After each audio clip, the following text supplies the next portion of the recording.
Girls gone wild sa bikini wrestling sa Spring Screen Bikini Foam Party sa Kenting, Taiwan.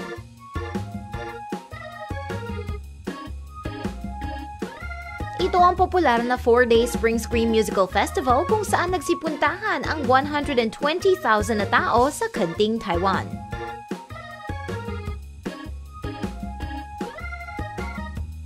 Kahit na may pagkaginaw pa rin sa Kenting, itong taon na ito ay matapang na nagbikini ang mga babaeng bumisita doon para sa party.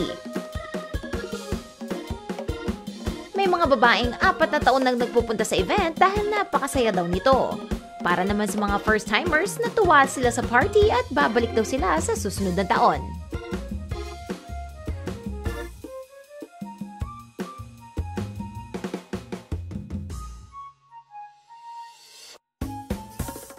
Maraming iba't ibang banda ang nag-perform sa festival pero ang pinakamalaking attraction ay ang Foam Party Wrestling.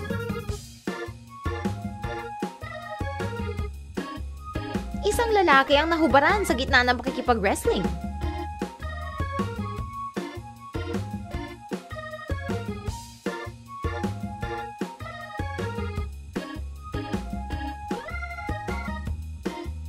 Sa dinami-dami ng mga sexy bikini wrestlers, iisa lang ang itinanghal na winner. Better luck next year!